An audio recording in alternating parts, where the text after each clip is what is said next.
on, what I deal with? Welcome back to my channel. My name is Toby. So in the last video, I weathered the chassis of the truck. Weathered. Yo, speak clearly, Toby. And to seal everything in place, I used some matte clear coat, and it came out a tiny bit too shiny. So one experiment led to another, and this is how it turned out. So I did it over. Alright.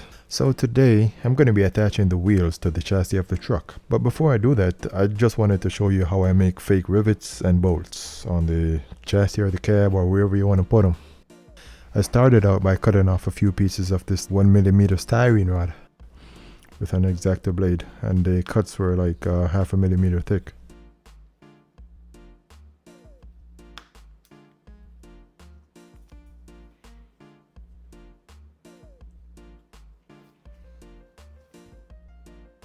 And then I poured out a little CA glue or super glue on a piece of plastic, and I poured out just enough to prevent it from drying too quickly and not too much to waste too much of the glue. And the piece of tape is just to keep everything in line. I could have drawn a line with a pencil or something, but this is way better. Wherever you're watching from, welcome. The Caribbean, the Americas, Europe, Africa, welcome. Thank you for watching me cutting up little pieces of plastic. When I was done attaching the bolts, I gave the chassis a quick repaint, and then I did the weathering again, which I actually had fun doing, I'm not gonna lie. Yeah, but you don't have to worry, I'm not gonna show it again. But what I'll show you though is how I made oil stains on the bottom of the engine, on the diffs, and a few other parts. And for that, I started out by dabbing a little Mod Podge in all the areas where I wanted to see a buildup of oil and dirt. If you don't know what Mod Podge is white glue that is very similar to wood glue. But unlike wood glue, it can be used on just about any surface, and it dries 100% clear. And then I sprinkled some sanded grout over the Mod Podge. You could get sanded grout at Home Depot or your local hardware, or you might even find some in the basement, like I did.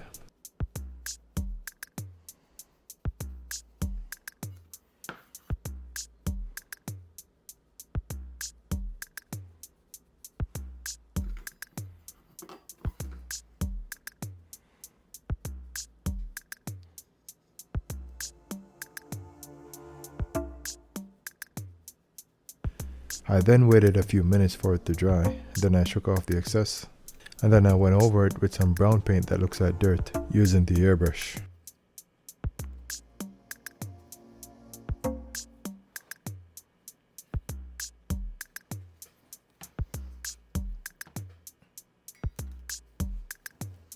I then mixed up some paint that looks like really dirty oil, and then I applied it over the areas that I sprinkled the grout earlier. Well, only over the areas that you would most likely find oil leaks on a truck. I want some areas to look like dry dirt, clumps of dry dirt, while other areas look like dirt that has been soaked in oil.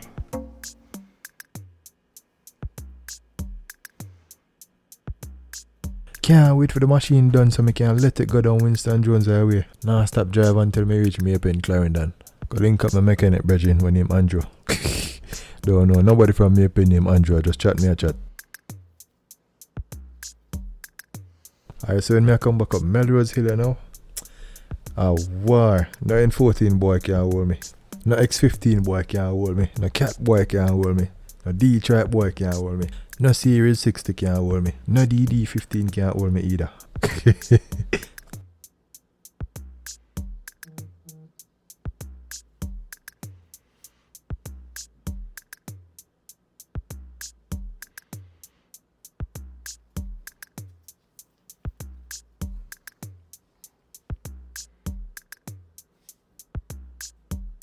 I'm really trying to work on explaining things better as I work, like explaining what I'm doing, and just try to give a little bit more information and just try to be a little bit more detailed with my delivery. But I think I'm learning. I think I'm getting there.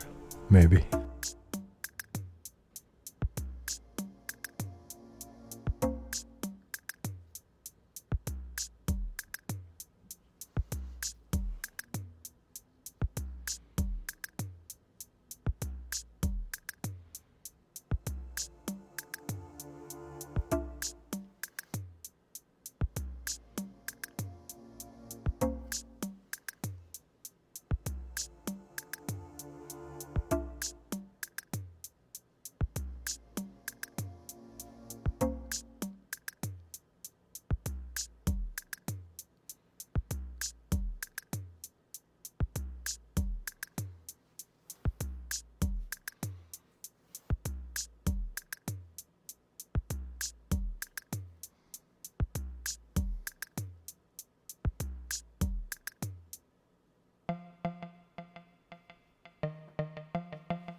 And then I used Mod Podge to make a few of the spots shiny, to make it appear as if the oil is leaking more in those areas.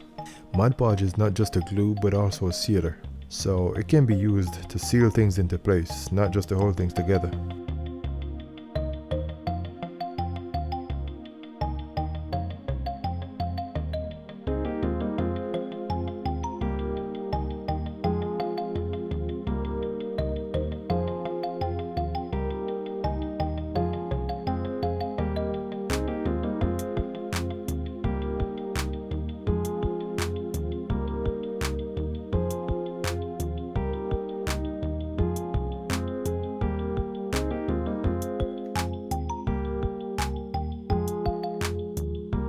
Yeah, the engine doesn't really look real to me, so I'm gonna have to work on that. Like a little bit more dust and rust here and there.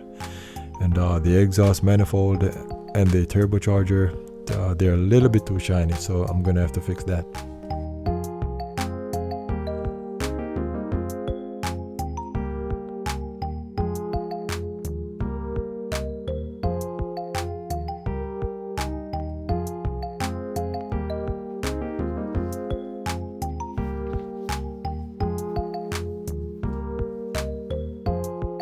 Alright, so let's move on to the wheels. And these are the wheels I'll be using. These are just a stock 1/24 scale semi-truck wheels you find in an AMT kit. And like I said earlier, the wheels and tires are the only parts of the truck that I'm not going to be making by hand. As you can see, the lugs and the lug nuts are almost non-existent, so I made my own. I drilled out the existing lugs and then I put in nuts and bolts to make it look more realistic. A few of them are not aligned properly, but that's okay. And as you can see, I painted the wheel silver because I don't have any need for a plastic looking chrome wheel. And these are the nuts and screws and bolts that I used. You can find these online.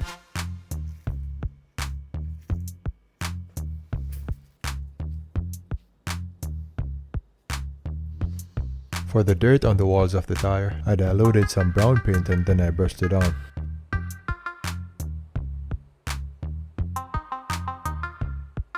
And then when it was dry, I went back and I smoothed out the edges with a wet brush.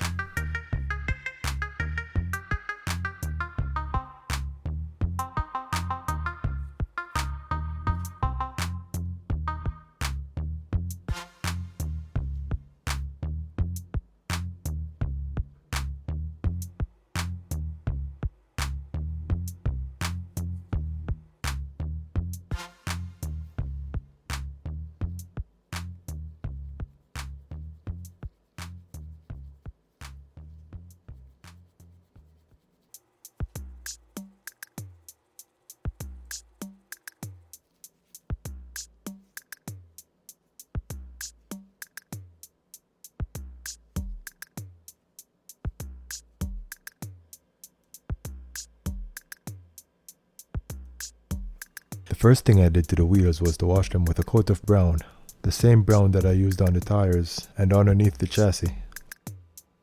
And then I did a darker brown to add variation and depth.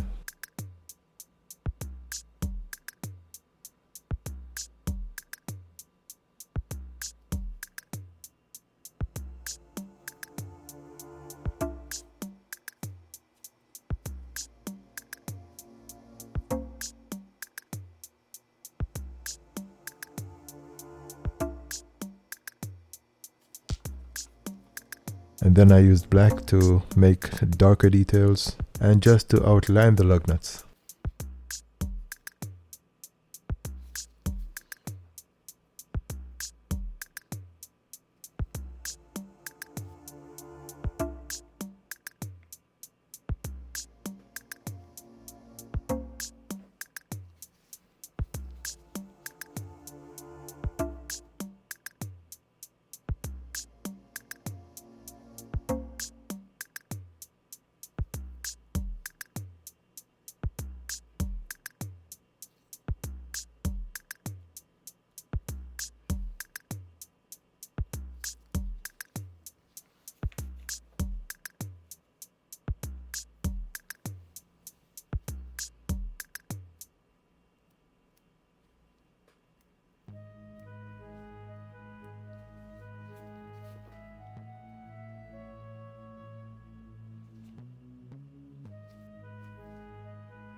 And now the wheels are done, ready to be installed.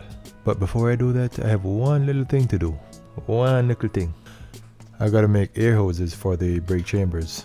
And that is why I have these little pieces sticking out, so that I can attach the hoses to them. These are 1mm pieces of wire that I'll be using for the hoses.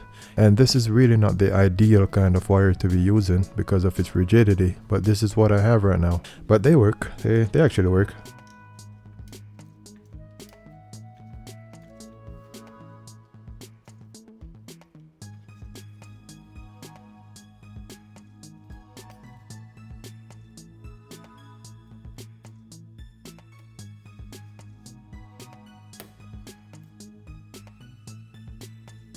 And in order to attach the wires to the brake chambers, I used 24 gauge heat shrink tubing.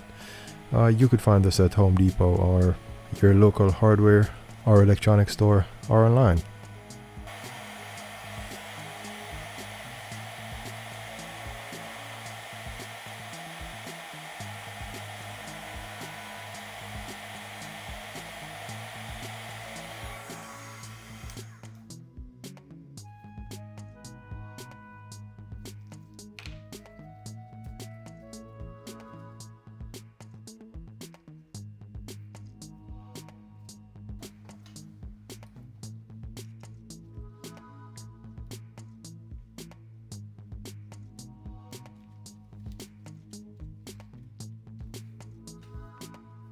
While I did this, I tried my best not to melt the plastic, because the last thing I wanted to do was to melt a finished part of the truck, to have to make it over.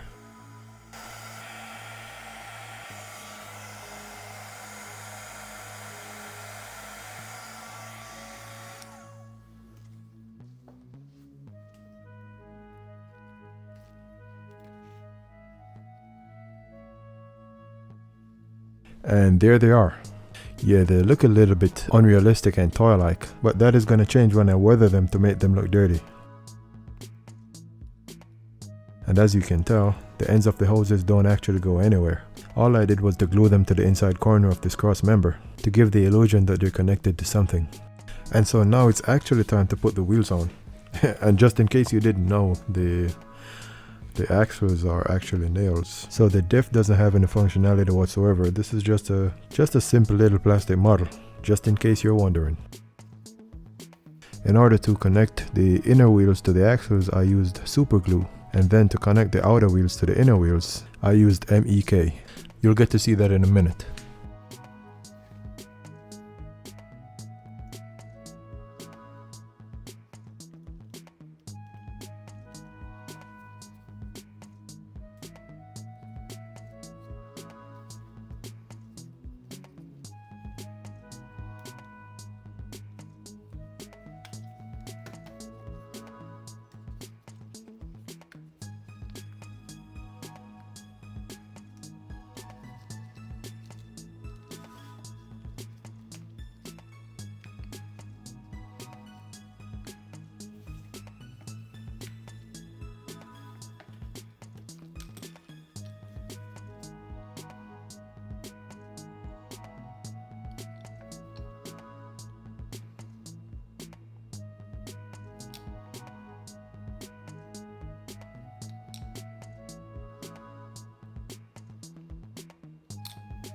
I could have used super glue, but I wanted to fuse them together, and that is just a preference.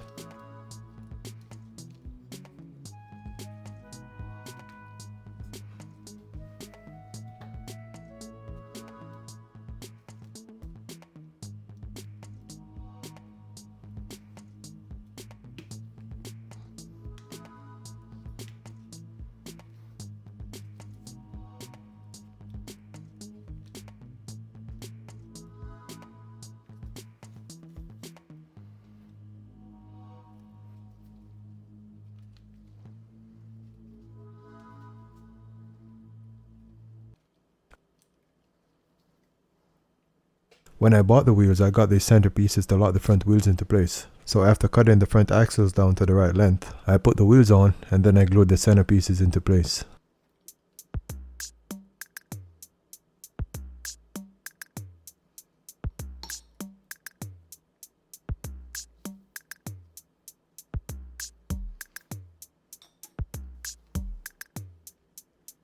And I kept turning the wheels to make sure they didn't fuse to the center pieces, maybe for like 10 seconds or so. And then I put it aside to dry for a few minutes.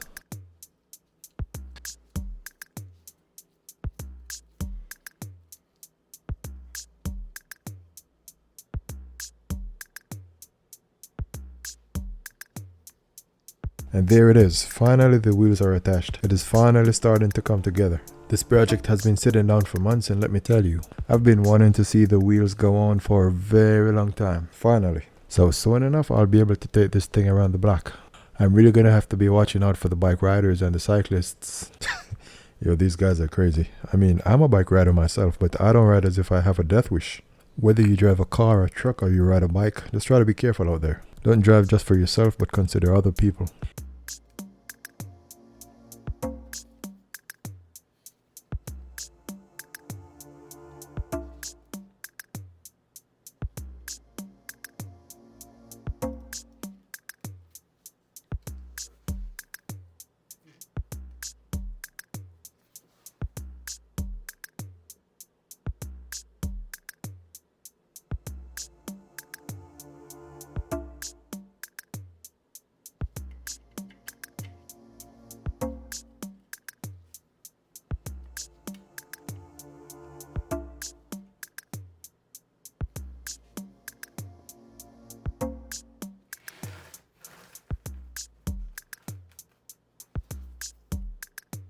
You know, I really appreciate you watching this video.